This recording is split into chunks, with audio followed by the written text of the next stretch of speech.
3, 4, 5, 6, 7, 8, 9, acá se ven hasta 10 espacios intercostales, ¿no? Entonces estamos viendo que esta radiografía, por ejemplo, es una buena radiografía. ¿Qué es esto de acá? ¿No? Esta silueta es la silueta cardíaca. Es importante que nosotros sepamos que esta es la silueta cardíaca. Y estas cositas que vienen por acá, estas imágenes hiperlucidas, son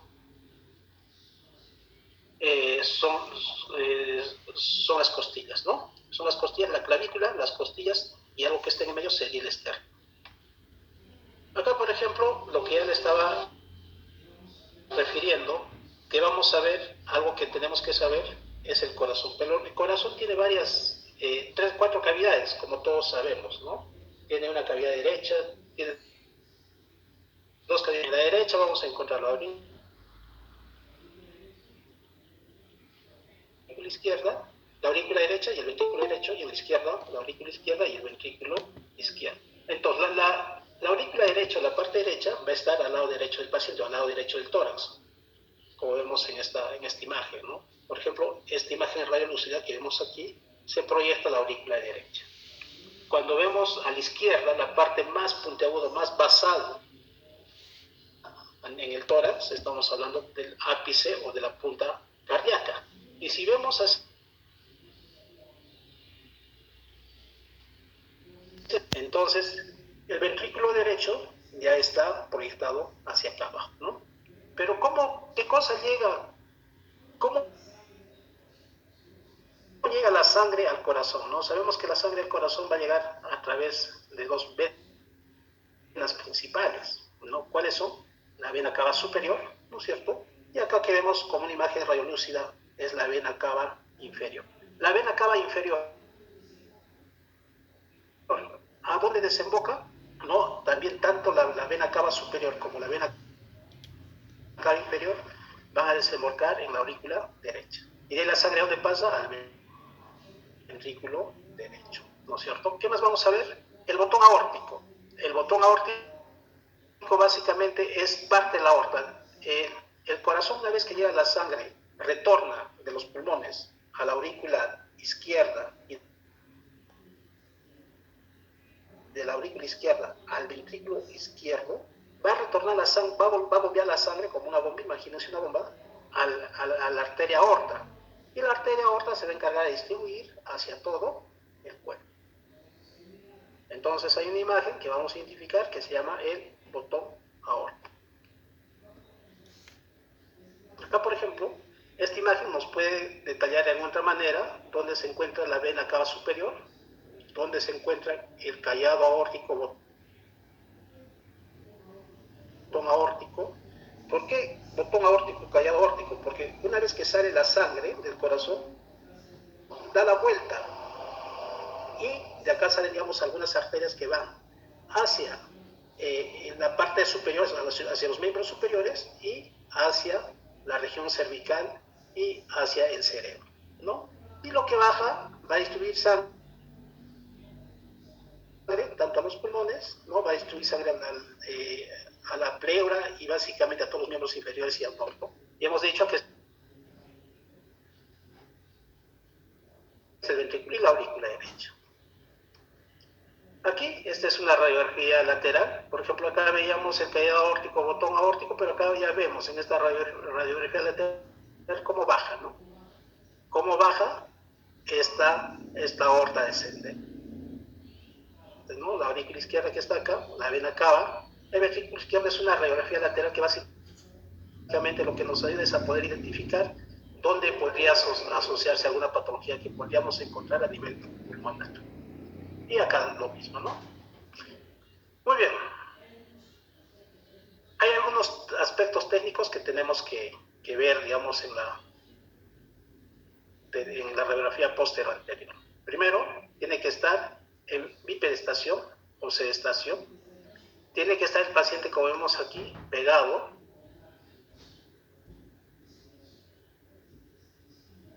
Dices, inspira. Muchas veces ustedes van a ver en los hospitales que les hacen pegar. Dicen, toma aire. Y el paciente no tiene que botar. ¿Y por qué esta posición de los brazos? Porque básicamente lo que necesitamos es que las escápulas salgan del campo torácico, del campo pulmonar, para que se pueda apreciar bien los pulmones, ¿no? La distancia entre este tubo y la placa tiene que ser 1.8 metros, 180 centímetros más o menos, ¿no es cierto? ¿Para qué? Para que tengamos una buena imagen de la radiografía. Lo que tenemos que ver en estas cosas, por ejemplo, para ver que tenemos una buena radiografía, y eso ustedes tienen que ver cada vez que vayan al hospital, es si estas son las clavículas. ¿Están en el medio? ¿Están bien centradas o no están bien centradas? Si están bien centradas y vemos más de 8 o 9 espacios intercostales, es una buena radiografía, está bien tomada, ¿no? Y aparte que no vemos los omóplatos. Pero si vemos que está rotada, como vemos aquí, ¿no es cierto?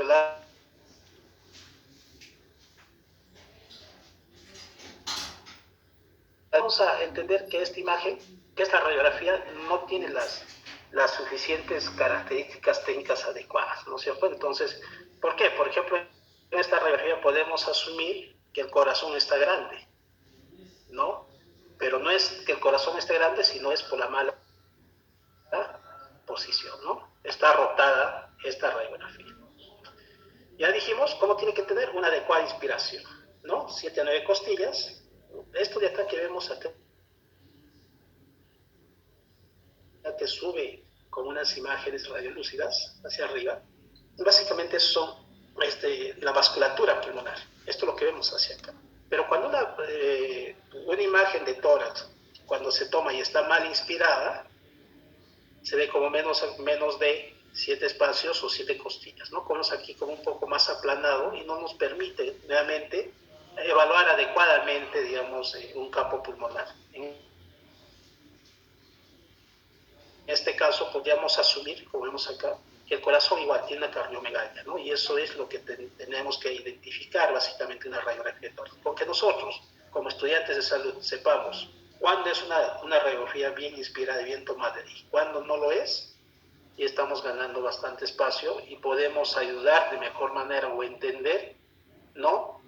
La patología, digamos, del paciente que podamos tener, ¿no? Hay otros factores técnicos de penetración. Bueno, esto es a veces le dan mucho, como quien dice, mucho cabez, ¿no es cierto? Y tenemos una imagen más radiolúcida, ¿no? Oscura, como vemos aquí. Entonces esta imagen tampoco no es buena, no nos sirve, por ejemplo, para poder interpretar alguna patología que pueda tener este paciente centrado, ¿no? Bien inspirado, pero por la cantidad de cabezas que le ha puesto hay una imagen de velamiento, ¿no? Y hay otras que, por ejemplo, ya también en vez de, le ponen menos cabezas, o sea, menos kilovatios, digamos, a la inspiración, y se ve medio como velada, o sea, medio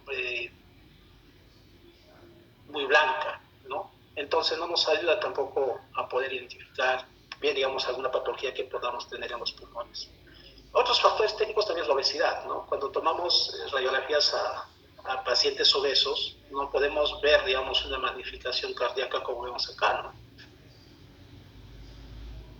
En este paciente podríamos pensar que todo esto es su corazón, ¿no? Pero, sin embargo, es la obesidad importante. Por eso siempre que ustedes vean una placa o estén al lado de un paciente, preguntarle, ¿no? Primero, aparte de la obesidad, por ejemplo, decir si este paciente, saber si este paciente estaba postrado, no estaba postrado, ¿no? O ver, ¿no? Si el paciente es obeso o no es obeso. Siempre hay que tener mucho cuidado cuando lleguemos, digamos, a estar al lado de un paciente y poder ver, por lo menos, o tratar de investigar respecto a su placa. Igual, lo que ya habíamos hablado, ¿no? Por ejemplo, es un tórax, una radiografía antero-posterior, ¿no? De adelante hacia atrás. Principalmente, ¿en quiénes se toman estas placas? En pacientes postrados, en pacientes que básicamente o no pueden estar de pie, o pacientes inconscientes, ¿no? ¿Y cómo se ven estas placas? Se ven, como dicen acá, ¿no? Los omóplatos dentro del campo pleuropulmonar y las clavículas más horizontalizadas, ¿no? Mira, casi rectas, ¿no? Porque entonces podemos identificar y decir, y esta placa, vemos al paciente, si el paciente no se para y vemos una placa como estas, entonces asumimos que la placa ha sido una placa antero-posterior, ¿no? Como vemos acá, ¿no es cierto? Indicaciones, como acá dice, incapacidad física, paciente grave o en cuidados intensivos. La distancia que tiene que ver de acá hasta acá tiene que ser de 1 metro. O niños pequeños o lactantes también es importante que hay que tomarles en esta posición, ¿no? Pero ¿cuáles son las desventajas? Hay una magnificación del corazón. ¿Por qué? Porque cuando entra el rayo de luz, ¿no es cierto? Primero coge el pulmón y luego recién va a coger el tórax. No, primero el corazón, perdón, y luego recién va a coger los pulmones. Entonces, ¿qué pasa? Llega el rayo del haz de luz, llega al corazón y lo magnifica, ¿no? Y aparentaría que el corazón que el paciente puede tener una cardiomegalia, ¿no? Y es menos nítida, como dice acá. Y también hay una radiografía lateral, como vemos en este espacio, ¿no? Lo que hacemos, lo que se pide al paciente, y van a ver cuando vayan a los equipos de rayos X, el paciente levanta las manos,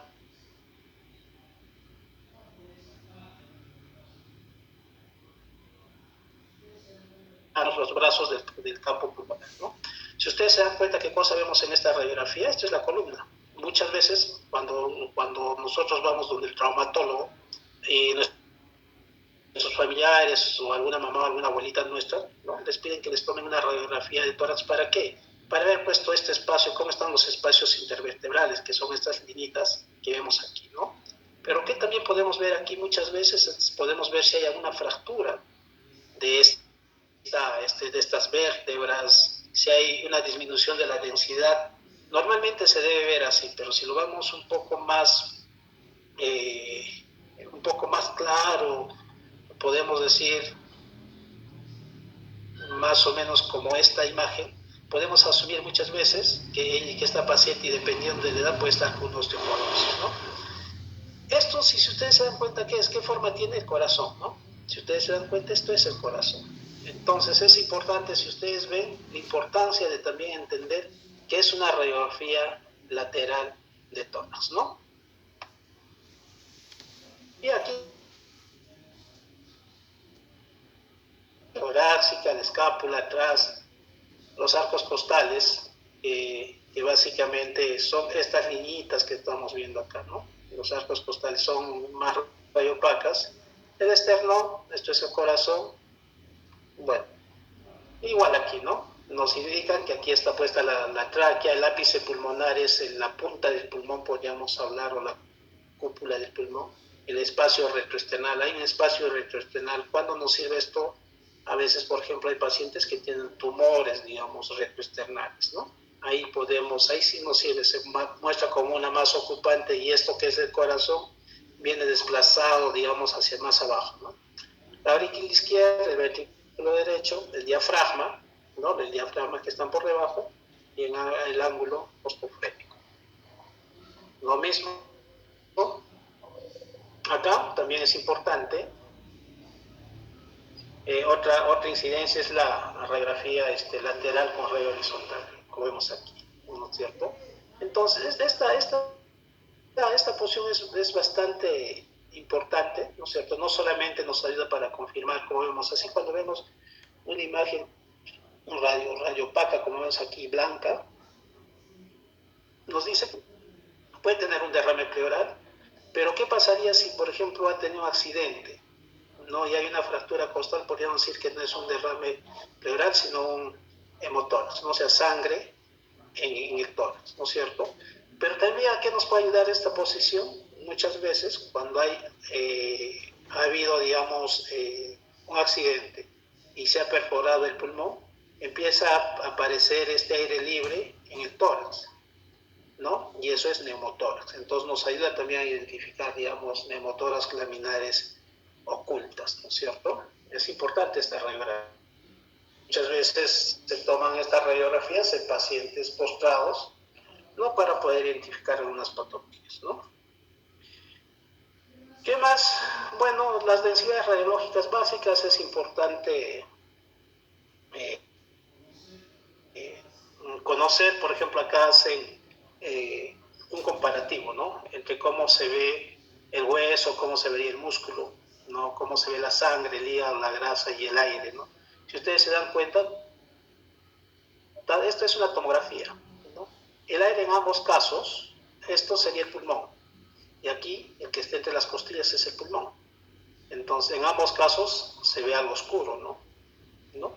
En ambos casos. El hueso en tomografía hablamos de hiperdensidad. En ambos casos se ve blanco, ¿no es cierto? En ambos casos se ve. El corazón, la parte blanca, ¿no es cierto? En ambos casos, aquí es el corazón, se ve una densidad más o menos media clara, ¿no? Acá es rayo opaco, acá hablamos de hiperdenso, isodenso. Por ejemplo, ese es un tórax con contraste. Esta de acá que vemos aquí es el contraste y básicamente es una sangre contrastada, ¿no? Entonces así podemos identificar, en este caso, por ejemplo, el hígado, acá se ve un poco isodenso, mientras acá, por ejemplo, no podemos identificar muy bien el hígado, ¿no? Bueno, estos son la segmentación bronquial, para aquí un poquito, por ejemplo, solamente para que tengan idea. Este es la tráquea y los bronquios principales, ¿no? El derecho y el izquierdo. Como ven, el izquierdo es un poco más horizontalizado que el derecho, ¿no? Y cada uno, por ejemplo, el derecho tiene 3 lóbulos: lóbulo superior, lóbulo medio y lóbulo inferior, ¿ya? Mientras el izquierdo solamente tiene 2 lóbulos, lóbulo superior y lóbulo inferior. ¿Se dan cuenta? Digamos, por eso es que alguna vez se les preguntan cuántos lóbulos pulmonares tiene el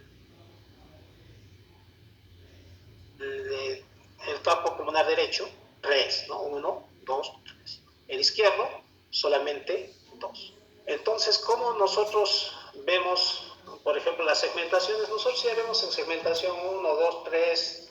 Por ejemplo, el derecho, como tiene 3 lóbulos, clasificamos, ¿no? El lóbulo superior derecho tiene 3 segmentos: segmento 1, segmento 2, segmento 3. El lóbulo inferior, medio derecho, 2 segmentos: segmento 4 y 5, que no lo vemos, que aquí está en el AP. Y el lóbulo inferior derecho, el inferior, tiene 4 segmentos, ¿no? 6, 7, 8, 9, ¿no? Son 5 segmentos. Entonces, así como nosotros cuando vemos una radiografía podemos identificar y localizar exactamente dónde está la lesión, ¿no?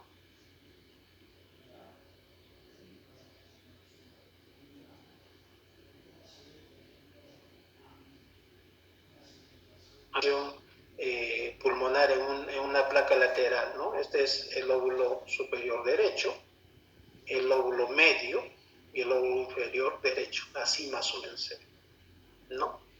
Igual aquí, ¿no? Como vemos, el lóbulo superior derecho, el lóbulo medio, el lóbulo inferior derecho. Mientras, en el caso de la izquierda, hemos dicho que solamente tiene 2 lóbulos: el lóbulo superior izquierdo y el lóbulo inferior izquierdo. Y cuando vemos lateralizado, el tórax, a la mitad cortamos una línea diagonal: lóbulo superior izquierdo y lóbulo inferior izquierdo. Y acá, ¿y cómo se dividen estos lóbulos? Para que no se olviden, el pulmón derecho va a tener 3 lóbulos: superior, medio y inferior. ¿Con qué se divide? Con la cisura menor. La cisura menor va a dividir el lóbulo superior del lóbulo medio, y la cisura mayor va a dividir el lóbulo superior del lóbulo inferior, el lóbulo medio del lóbulo inferior. Mientras en que en el pulmón izquierdo vamos a tener solamente 2 lóbulos: el lóbulo superior, que se divide a través de la cisura mayor, del lóbulo inferior. No es importante que eso se acuerden, porque siempre van a ver estas características, digamos, tienen que saber esas características en las placas, ¿no?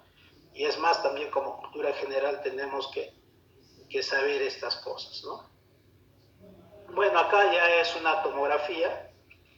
Alguna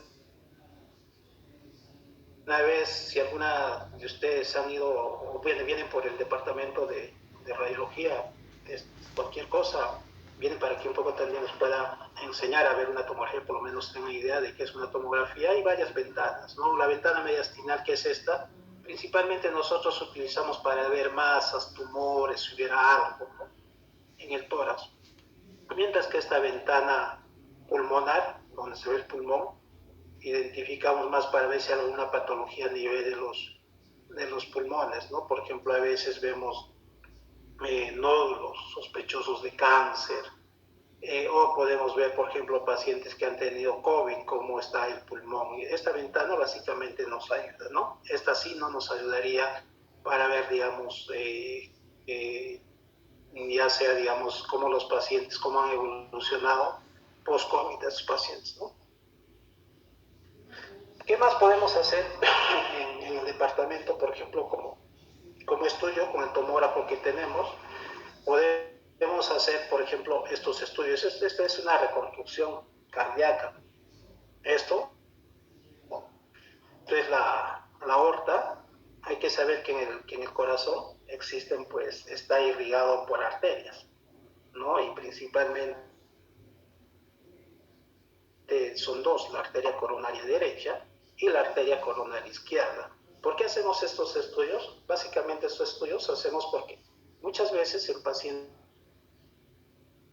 por ejemplo, que sufren infartos o antes de un preinfarto, vemos que no se representa parte, digamos, de las arterias. Puede ser esta, puede ser una arteria más apical, no se representa, y entonces identificamos que ha tenido, digamos, que la obstrucción está, digamos, a nivel de una de estas ramas, ¿no es cierto? Y entonces podemos identificar que el infarto ha sido, por ejemplo, de la cara lateral cardíaca, ¿no? Entonces, de acuerdo a eso, también se ve el tratamiento que tiene que recibir el paciente, ¿no? Entonces, dice acá, tradicionalmente la imagen cardíaca ha sido relegada a los cardiólogos, dice, ¿no? En las modalidades básicas para la evaluación de pacientes cardiópatas, ¿no? El radiólogo ha adquirido mayor participación en valoración de enfermedades cardiovasculares, como ya hemos visto, ¿no? Ahora, hace rato les hablaba de la magnificación o de la cardiomegalia. Esto también es importante que ustedes conozcan el índice cardiotorácico. ¿Para qué nos sirve esto? Nos sirve para ver si el corazón, ¿no es cierto?, está grande o está pequeño, o está en su tamaño ideal. No pequeño, ¿no? ¿Es grande o normal? Puntual. Entonces, ¿qué hacemos? Agarramos una regla. Bueno, lo que yo hago es, más que medir las dos partes, agarro una regla, ¿no? Y mido directamente hasta aquí, ¿no? Todo. O en su defecto también podemos hacer esta, que es la forma correcta, medimos hasta antes de la línea y lo sumamos. Por ejemplo, A más B. Y eso lo dividimos entre la parte más amplia, esta se ha pasado desde aquí, ¿ya?, hasta aquí, hasta los bordes, solamente hasta los, no te puede salir. Entonces, esto lo dividimos, este es A, B, lo dividimos entre C. Si el resultado es menor a 50% o a 0.5, está bien. Si es mayor a 0.5, entonces entramos a hablar de cardiomegalia, ¿no? Empezamos de cardiomegalia tipo 1, tipo 2, tipo 3, tipo 4, ¿no? Pero también, ¿qué cosa más podemos hacer? Digamos, otros estudios cardíacos, por ejemplo, la resonancia magnética cardíaca. Ojalá que acá en nuestro hospital alguna vez llegue un resonador magnético, ¿no es cierto?, el cual nos va a ayudar, digamos, a caracterizar mejor cualquier patología cardíaca, ¿no? Por ejemplo, como dice acá, puede abarcar, por ejemplo, nos puede decir, oye,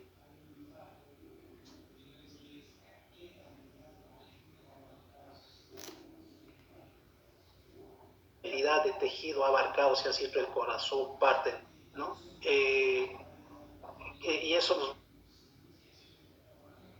va acá a referir inmediatamente, ¿no? Aquí están los planos cardíacos. Básicamente acá, si acá, por ejemplo, les voy a hacer entender, hace rato les dije que hay la aurícula derecha, ventrículo derecho, aurícula izquierda, ventrículo izquierdo, ¿no? Entonces las 4 cámaras, ¿vemos? Ahí están las 4 cámaras. Por eso es un corte de 4 cámaras. ¿Y qué es esto? Ahí dirá, esto es el ventrículo izquierdo y esto sería la aorta. Como ven, el ventrículo izquierdo agarra y bombea sangre hacia la aorta y la aorta a todo el corazón. Bueno, la angiotomografía que ya hemos hablado hace rato, que básicamente hace reconstrucción. Esto es la arteria aorta y esta es la arteria pulmonar. Y ahí esto es el esternón. Eso es un poco, aquí tenemos la angiotomografía, como ya les dije hace rato, para identificar los vasos coronarios, la arteria coronaria derecha y la izquierda. Esta es la arteria coronaria derecha, ¿no? Si, por ejemplo, no se representa la arteria coronaria desde aquí y vemos que hay un rombo o algo que obstruye, entonces ahora estamos hablando de que esto de acá no está irrigado y posiblemente hay un infarto cardíaco, ¿no? Bueno, eso quería compartir hoy día con ustedes. Más bien, muchas gracias por vuestra atención. Si hubiera alguna pregunta, de lo que sea, si no, terminamos.